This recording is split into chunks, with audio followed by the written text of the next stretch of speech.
I would like to invite my panel, or the panel that will help me discuss and expand further on this topic. Let's see, Jonathan Soma from Columbia University, Carlos from Al Jazeera, Anita from the World Press Photo Foundation, as well as Vincent from the Reporter Science Frontiers.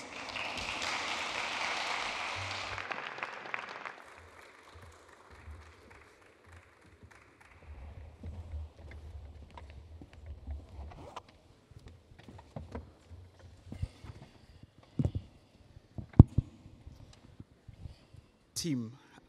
It's almost a year since Gen AI became sort of part of our lives.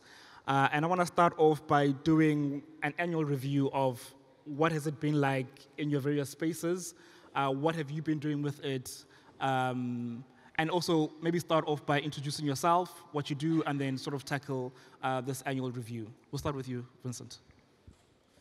Well, AI for us as an NGO, Press Freedom NGO, has become, well, it was a long topic because we used to work on algorithm and how they curated news and content and news feeds on social media.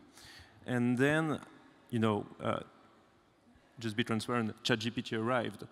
And of course, we were aware that AI was used in newsrooms, but ChatGPT was a game changer because not only of the tech, because it was really impressive, but also because of its cultural impact.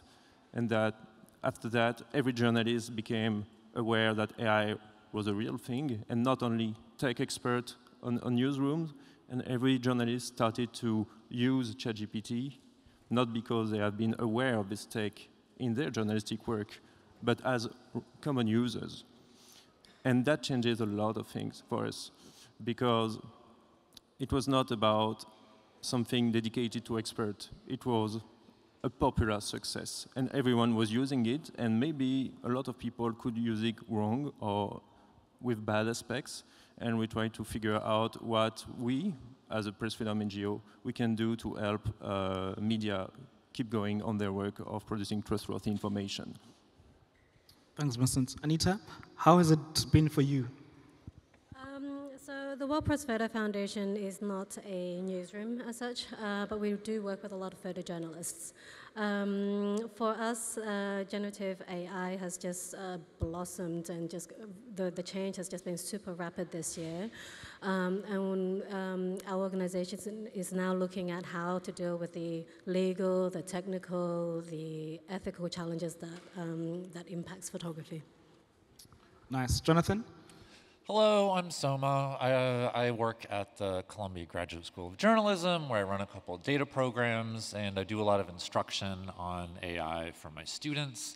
And I will say the thing that's most fascinating about all of this is AI is still in the midst of a hype cycle, despite the fact that it is a year later, and everyone is so excited, and no one still knows what's going on. Even when you're concerned about things like bias or ethical use in newsrooms, you'd think, it's been a whole year. We've got this figured out. We understand what's going on. No one has any clue. No one has any clue, and it's amazing. Just because we are still trying to work through all of these bits and pieces. And so a lot of the work that I've been doing recently, which, spoiler, you can come to my talk at 12 in the classroom. It'll be a delight, where I teach you how to use some of these tools and also kind of illustrate the shortcomings of them. Because it's very easy to get excited about these tools, as we're all aware. But sometimes it's the gotchas that are a little bit sneakier than we'd think. Carlos? Yeah, hi. Carlos Van Meek. I work for Al Jazeera Media Network. We're a legacy news publisher and broadcaster, so we just kind of doubled down on digital a few years ago, and now we're on to this next great new frontier, which is AI.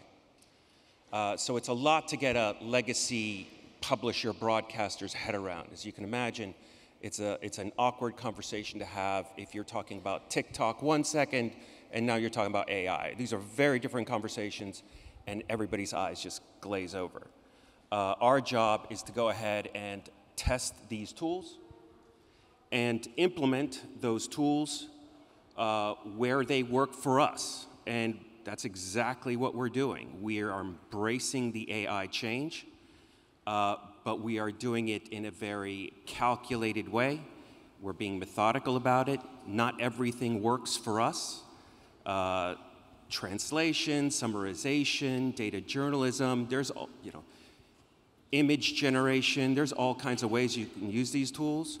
But I think the really important thing for us is to, when we do use these tools, for content generation, to be transparent about it.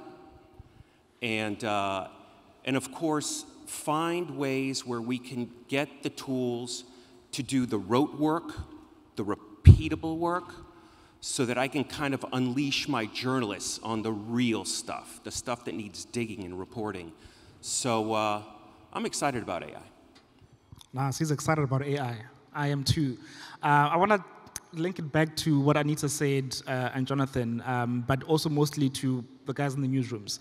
How are we thinking about AI strategy and guidelines to sort of guide us in this usage of AI and being transparent with not only ourselves as newsrooms, but also with our users?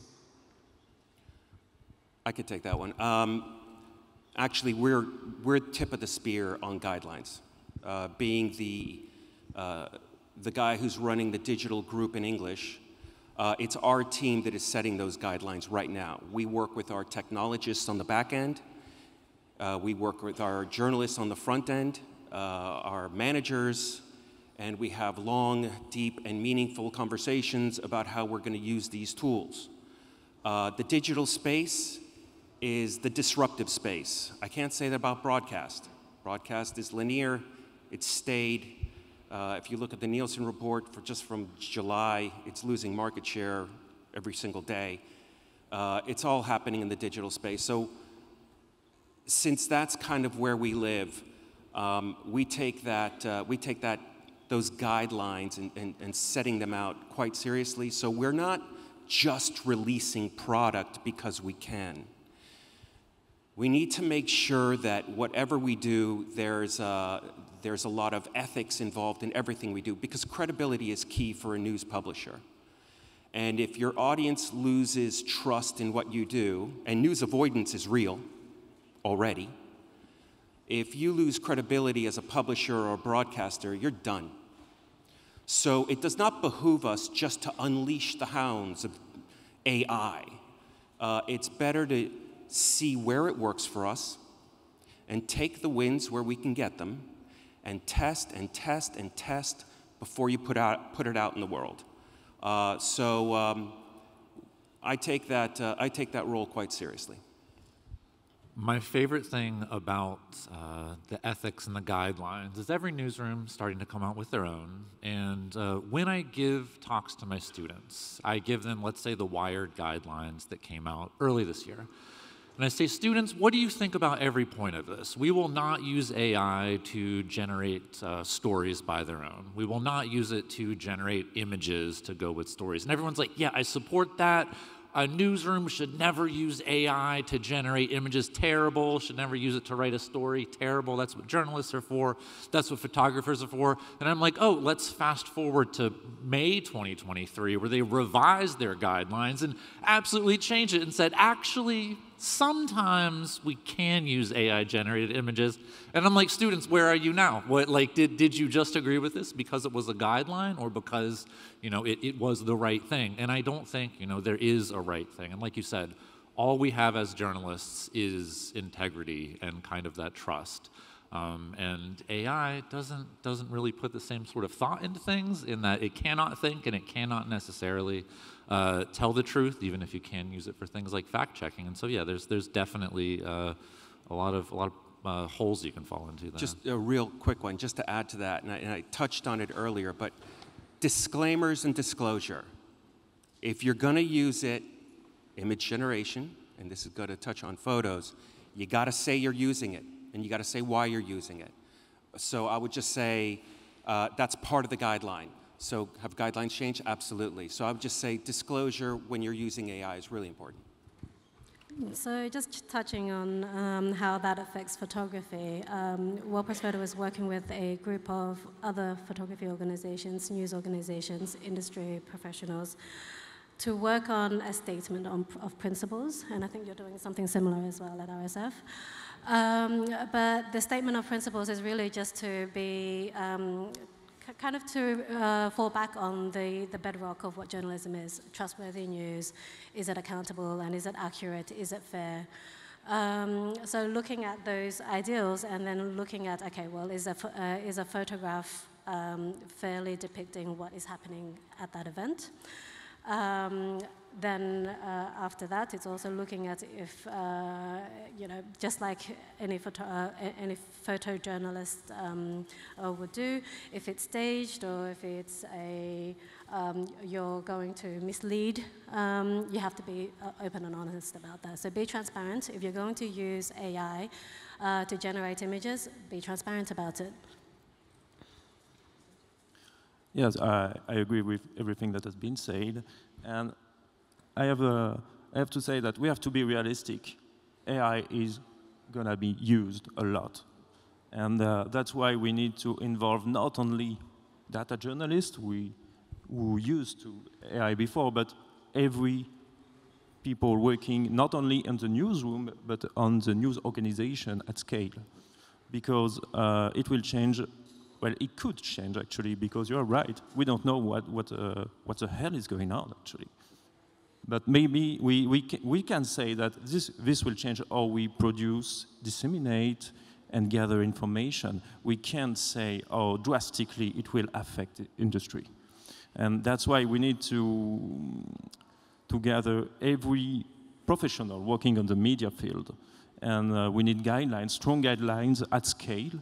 That's why we, as you mentioned it, thank you, we are working on a global AI charter for medias, and not only for journalism, because there is a lot of key topics on how to use AI with journalism. Every journalist I've met told me at least 3 challenges. The first one is to connect with the audience, to rebuild trust, because they know there is a trust issue at the digital age. The second is augmented journalism, or to provide and produce better information, better content, more efficient, newsworthy, and accurate. And the third, which is not the latest, the least, is how should we collaborate with tech companies? What our relationship should be with these big companies, or that could be soon empires, just as OpenAI. Because we have learned from the past, and we knew that not every big tech company is always and every day a friend of journalism and information. And you raised it on your report, by the way. There is a huge fear of being industry dependent. And media has lost the control on how they distribute information. And if there is a risk that they lose control on how they produce not all information, but most of their content, it could be very, very dangerous. RSF is working on a charter for media across the board. Al Jazeera has some form of guidelines that you are that's steering the company. How often are these changing? Because what we're seeing is that these cannot be cast in stone. The technology is forever evolving. How often do you guys look at those guidelines and review them and then share that with the rest of the team? They're ever evolving. First of all, if you're a journalist in this room, you're familiar with a style guide. You have a style guide.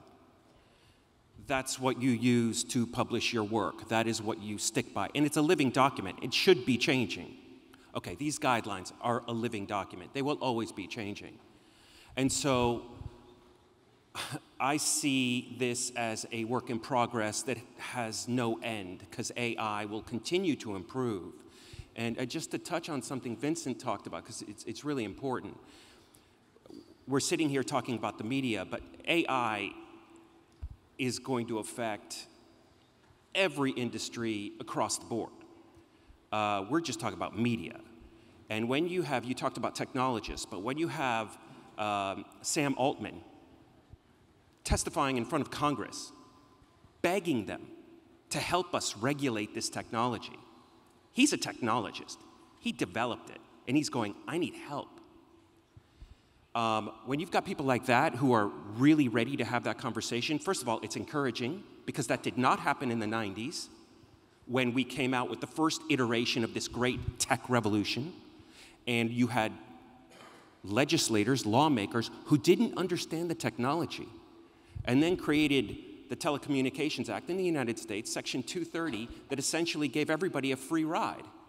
So you could park as much misinformation as you wanted to. So this conversation about, let's have that conversation, academics, ethicists, technologists, lawmakers, this conversation is big, and that will help me in my job to create my guidelines down the road. But so I can only do my best with the people I've got. The conversation is so much bigger than me. So I would say I look forward to the conversations I'm going to have with my team moving forward, but it is way beyond my newsroom. Closely related to guidelines and strategy is IP and intellectual property. How are we dealing with this in organizations? And I'm mainly sort of worried about it when it comes to photography and the reproduction of various images, also in art as well. How are you guys looking at it at the World Press? So intellectual property is a tricky one with AI, of course. With generative images, you need a base to start off with. A colleague of mine recently tried to create an image on Midjourney using, I think it was Batman or Spider-Man having a picnic. I mean, but then those images, those characters are copyrighted, and so they come from somewhere. And I think for World Press Photo, the images that we deal with, we're going to have to look at how we can,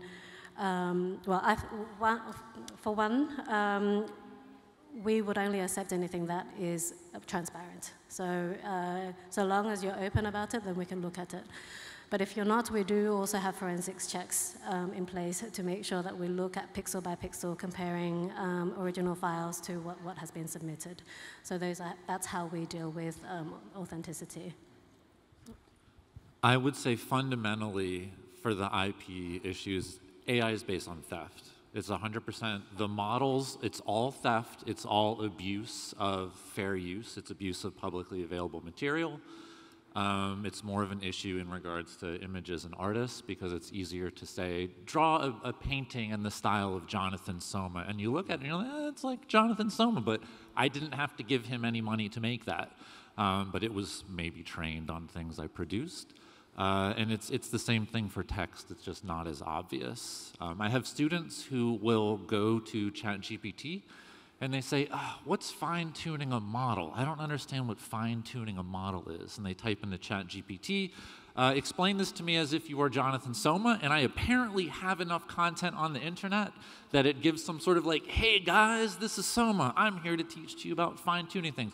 But I did not put my content out there so that it could be swept up by a robot and regurgitated in some other format. And so yeah, I think that there is, two issues regarding IP and use of AI. And one is the legal issue of, is anyone going to get in trouble downstream for producing this? But then there's the ethical issue of like, yes, this is fundamentally, I use it all the time. It is fundamentally based on stealing things from people and using them in ways they weren't meant to be used. But the one that's more important to all of us, generally speaking, is are we going to get sued for the stuff that we produce? Yeah, and those lawsuits are starting to come fast and thick now. You're seeing it, authors, comedians. I think Chomsky talked about AI, just called it plagiarism, essentially. And it is. It's just ingesting everything on the internet and claiming it. So we're very careful with how we use it. So we use it for repetitive type of tasks. However, I did mention image generation. And this is where we've been testing to the point of deployment. We deployed a product that we call History Illustrated, which is kind of a graphic novel approach to current events and historical events. And we wanted to see if it would work. So we were using Midjourney to create some images prompted by an illustrator on our team, because every picture, every image is as editorial as every word. So you got to be really careful with the images you use. And of course, we're disclosing that we use Midjourney as the illustration tool. The script is written by a human being on my team, but we're trying to get it out there. Where did these images come from? That image alone, it's 10 panels, 10 images. This type of animation would have taken me a week a panel just a year and a half ago. I can change a panel in 15, 20 minutes. I've got to explore this. If it turns out that there's a copyright issue, well, then that's a product that's going to die. As of right now, we make all our disclosures for everyone to see, and we've started deploying that as a new product. But it has ramifications across the board, I understand that, and I think there's going to be testing from all kinds of publishers and broadcasters in this room and beyond of how they use it for themselves. You always have to prepare your teams to work with these tools. And I'm keen to understand what has been the culture or the reception of AI within the newsrooms, and how are the skills or the setup of your teams changing with AI having its presence in the newsrooms? Well, to be honest, we are a newsroom at RSF, and AI literacy is near to zero. I'm the only one working on AI, and for example, I wrote a press release based on the NewsGuard report, stating that there is kind of garbage website just recycling content with ChatGPT. And someone asked me, "Oh my God, did ChatGPT decide to create websites?" It was like, no, it's not. We are not there yet. But there is a huge work to do on AI literacy. Of course, this is a caricature, an extreme example. And because for most of people, what they know about AI comes from science fiction, from popular culture, from Matrix, from Terminator. And we know that in reality, AI is way more boring than that it's statistics, basically. And that's what needs to be learned, and that's why I managed to do with my colleagues. I'm trying to set up workshops just to show how they should use ChatGPT, because most of them are using it as a search engine, which is an issue when we are thinking about copyright issues, because people will use media content to inform themselves on ChatGPT without going on media website.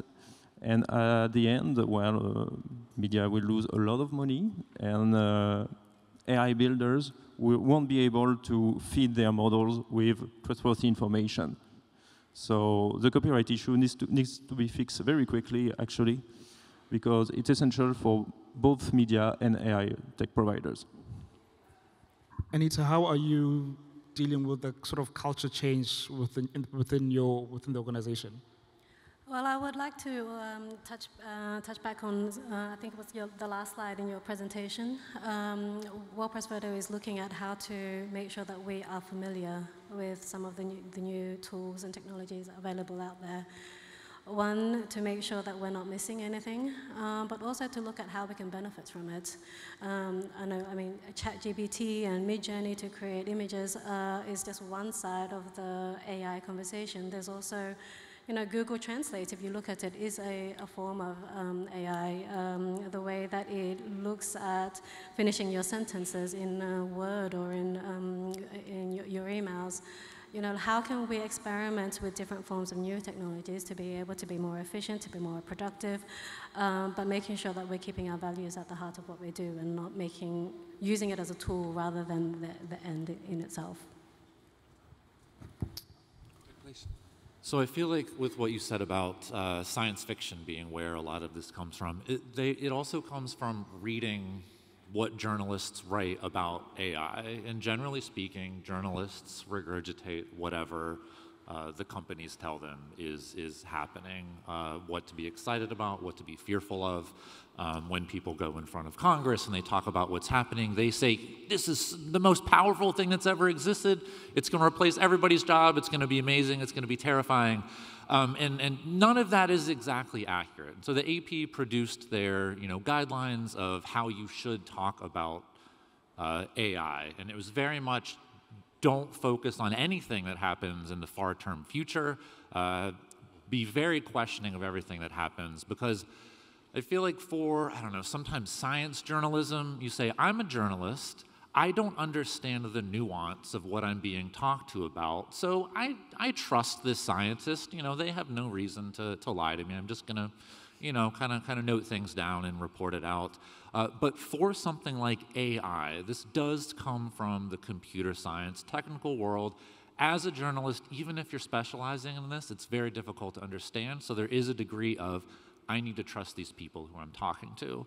But these people are trying to push a product, they're trying to sell a narrative, and so it becomes very difficult for you to balance the, what is true, what is not, and then that gets reflected back into the newsroom, which, as you were saying, people are scared. People are scared as hell about, AI replacing everything that we do in the newsroom.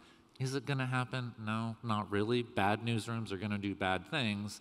But it is very much a tool that will allow you to be a more productive journalist. To a room full of journalists, many of whom are jaded, it's great to sit next to a jaded academic who I completely agree with everything he just said, because that's kind of how we feel. We have to be careful not to get spun. I think the last factoid was 300 million jobs will go away over the next decade as a result of AI, right? Something like that, something astronomical. And, that's frightening. So, yeah, everybody's scared. And our broadcast folks, who really don't know anything about digital, period, it's not their fault, they're just still stuck in a different format. But since we are having to deal with AI, we're talking to our journalists who are going, what about my job? And my point is to pretty much reassure them that, listen, this technology is a tool. That's it. It's another tool. It does a lot. And some of what it does isn't that good yet. But what it does do well, we should look into it. And if that tool helps me focus my finite resources, manpower and money, towards better journalism, great. Is it going to help me with large data dumps? Yes, great. Let's deploy it there. I think yesterday there was an AI seminar. I believe Florencia was leading the way. And she was right. Collaboration is a great way forward. I mean, we're in a room full of journalists, and by the way, the guys who own your newspapers and your TV companies, they're not here. It's just a bunch of journalists, right? We're the ones having this conversation. The decisions about how this thing's gonna shape out is gonna be in Davos. However, we can collaborate with one another. We can work with each other. We can backfill. We can fill those gaps with one another where we don't have them. And that's a really powerful thing. That's empowering us. And I would say there's a lot of fear around it. I hear everyone here, absolutely. I'm gung-ho on the technology, but I am also skeptical. I would just say surround yourself with as many people who want to learn as much as you about this technology and get to work. Awesome. We've got a couple of minutes left, and I'm going to open the room up for questions. I just have one last question for my panel. Chapter 6 in our report focused on the divide between the global north and the global south. And it's key for us, even when in our work, that we've decided to give more focus to the global south. You guys work across regions and sometimes across languages, and I'm wondering what are some of the challenges or some of the things we've seen with AI that has come into play in your organizations? Well, if we are talking just about generative AI, the first inequality is about languages. Because, well, I'm French, so I'm okay, but even in Europe, there is a lot of languages that are not covered by large language models. This is a real concern, because first, that means that the speed of adapting this technology will be really slow in these areas, and they may not all have the needed scientists and infrastructures to build their own sovereign solutions. And second, that also means that for media are, you say that data is oil. And so media in a very specific foreign language is a really, really great asset for AI builders. And they need to be aware of the value of what they are doing, because they are writing, producing good content with good language, most of the time accurate and trustworthy. So this has a huge value, and they should negotiate it very cleverly.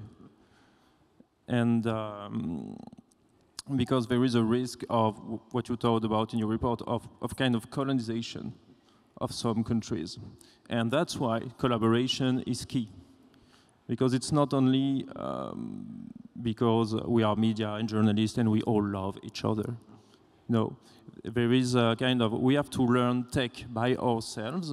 We have to learn tech with tech professionals and technologists, of course, but also we have to learn tech for journalistic purpose and start to build our own tools and remain the masters of our data. And so we can try to have a kind of equal to equal conversation with big tech companies. Anita, how are you guys dealing with the divide? Specifically for AI, it's still new. But I think as an organization, we are working more regionally now. So we are trying to bridge that gap between, our headquarters in Amsterdam and working with different partners across the regions to ensure that we are better placed to talk about photojournalism. We are not, having a handful of people in Amsterdam are not going to be the experts of what's going on in South Africa. So us having partnerships in the different regions means that we can access that expertise, and just to make sure that we have that collaboration as well. I think it comes down to access. I think traditionally access from the majority world to mainstream media has been a question about language, for example. So how can we bridge that gap with access? So I think that something that's very interesting is, alongside what you said about large language models not being good at non-English languages being a downside, sometimes the fact that they are good at non-English languages can also be a downside. Because let's say I'm a publication and I'm primarily an English language publication, but I also serve, let's say, a Spanish-speaking community. I might have some journalists that I'm paying to do translation or original reporting, and I say, you know what, I can just fire them, and then I can replace this with a large language model that can automatically translate everything into Spanish. And someone might say, well, what about nuance? What about targeting a specific community or concerns? What about literally all the things that can go wrong with automatic translation? It might just be bad, and you say, I don't care, I'm just pushing out more content because I can serve this community that was previously underserved. And this is something that's going on. It happened at Gizmodo maybe a couple months ago, in that they fired all of their English language or Spanish language journalists and replaced it with just AI pumping things out. But that's the joys of being owned by a private equity firm. It is a crisis where you can pretend like you're serving a community through this automatic translation, but then not actually be putting your heart into it. And it's very disappointing, because these tools could be a delightful way to actually make outreach and actually serve these people, but then you do them a disservice by just doing it halfway. So yeah, the double side of, is it good, is it bad? Either way, we're in trouble sometimes, depending upon who's using it. Carlos? I work for Al Jazeera, we're a global South brand. That's who we are. So, I mean, it launched in '96 as an Arabic service, reaching out to the global South. In 2006, they launched the English service. In 2013, 2014, they launched HA+, which is now in 4 languages. I mean, it's, even in the English language, 65% of my audience is located in the global South, not in the English language West. So we take this discussion quite seriously, and we're not looking at just getting rid of our Spanish speakers or our Arabic speakers just because we have found a cheaper tool. Nuance matters. Nuance is everything in a news article or in a documentary or in a short film. And so I have heard from my Arabic partners that even existing algorithms, let's park AI for just a second, even the existing algorithms aren't great for Arabic. And so, okay, let's introduce AI now. Great. It hasn't even figured itself out yet. And so, yeah, the global South will have issues with the language barriers that currently exist. I don't think existing algorithms and AI is fit for purpose for multiple languages yet. I think all this is happening in the English language right now because that's where tech companies tend to be based in the West, and even the biggest are based out in California. So I think it's going to take some time. However, as a representative of a bigger brand that represents all kinds of people from around the world, it's important for us to get our stories out there and to as many people as we can in as many languages as we can, and not necessarily in English.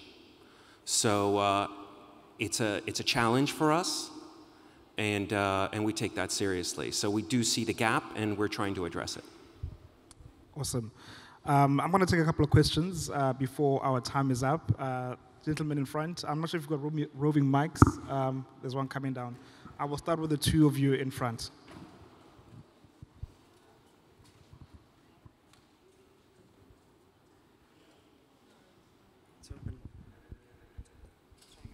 Hi. Hi, I'm Angélica Peralta Ramos from La Nación in Buenos Aires, Argentina.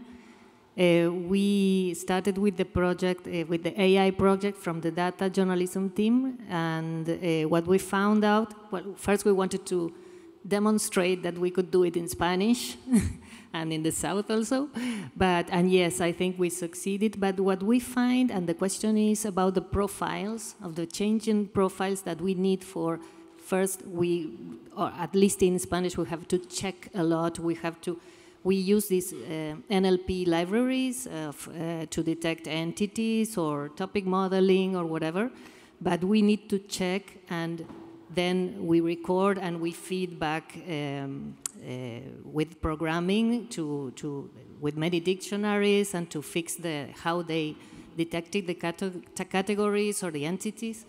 The same with translation, not translation, transcript. We are like, for example, in a project, 2 developers, but 8 people controlling and correcting the correct content, and then applying the library, like Spacey or whatever we apply.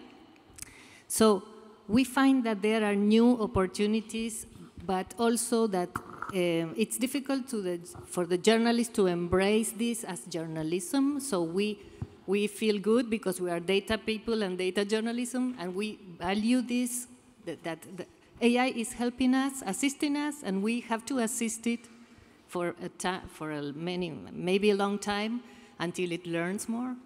But but we have this special hybrid, I don't know, it's journalists, but to control data and to add the value to the final product as well. So that then we demonstrate that the product is good. But what do you think about these changes and the embracing of journalism, of these changes in job descriptions that are needed? I would say that my students always ask, is our jobs going to go away? Or they say, what if? I'm always like, you know, GPT can't write a story for you. It can't, you know, go start to finish. It might make things up. And they say, but what about when it can do it? What about when it can? And I say, okay. So let's say you have AI that conducts your interviews for you. It writes the articles for you based on a knowledge base and your interviews. And all you have to do is say, you picked the story and you picked the angle and you said, here's all the stuff, rate the story. Is that still journalism? Like, what is the essence of journalism? What is the point of journalism? Is it the act of writing? Is it the act of researching? Is it the act of finding the people to interview, emailing them 1,000 times, asking follow-up questions? Like, what is actually the essence of journalism? Is it simply informing people? If your job becomes auditing the stories or curating the stories that go out that are written by AI, is that still journalism? And I think that question is going to be answered differently by every single person, and it's going to change over time. And yes, as a data journalist, I'm just like, yeah, computer stuff. It's fine, everything's okay. Like writing, who needs to do that? But apparently, that's not everybody. That's just me, because I hang out in front of spreadsheets all day. Cool. Gentleman in front. Hi, I come to ask one question to Anita.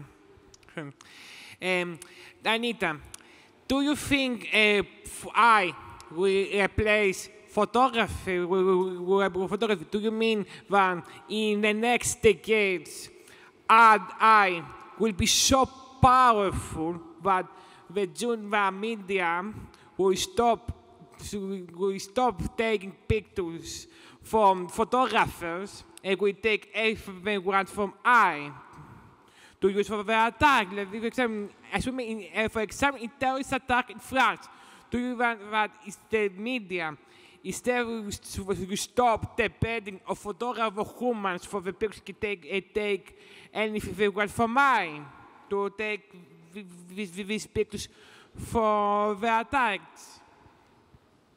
I think it comes down to the question of what is journalism. So just like text-based journalism, photojournalism is reporting on an issue, on an event.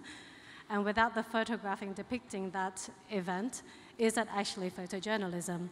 So then I think that's where the discrepancy is between AI generated images and photojournalism. That is going to be where that divide is.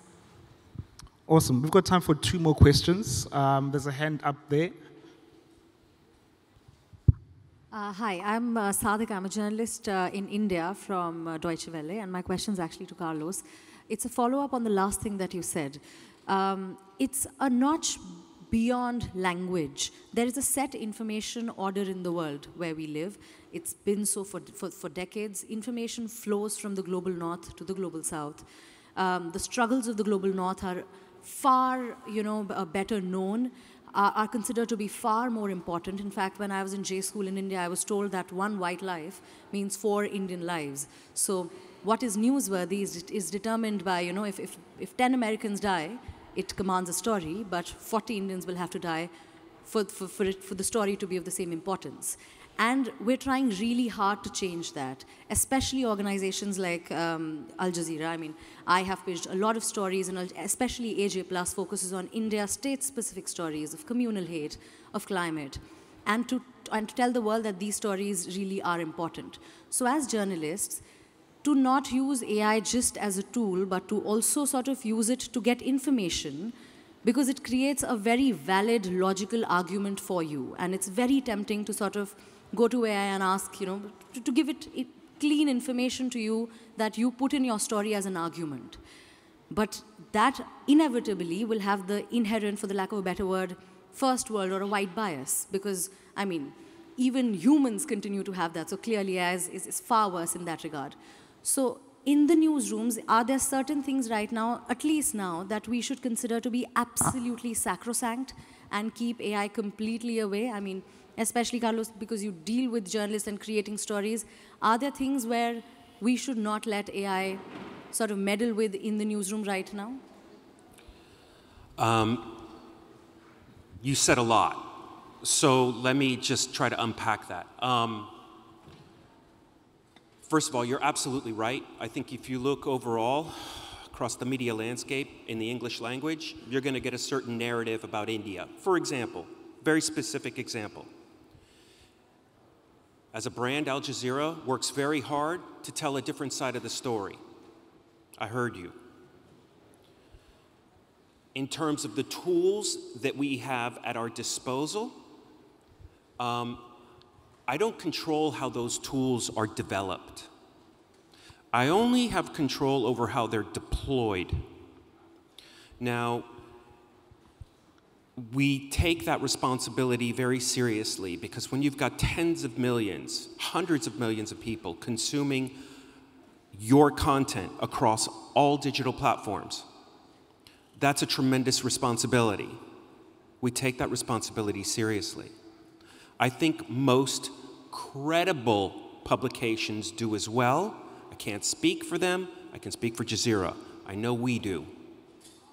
So what we do with the tool, in this case AI, will reveal itself over the coming weeks, months, and years, but we will take it as seriously as we do our vision and mission, and that is to tell those stories, speaking truth to power, south to north, and continue on that track. And I think if you talk to a lot of, again, folks that I know in this business who work for other publications, I think they would take it seriously as well. So I can only hope that this discussion is happening across all newsrooms around the world. Awesome. I'm going to have to end it there because we've run out of time, but thank you so much for joining us, and thanks to the panel for sharing your insights from your various organizations. I hope we've taken something away from my colleagues here on stage. Thank you so much for joining us. Do join the other sessions later, and of course, Jonathan has a session on AI later. Enjoy it. Thank you. Thank you.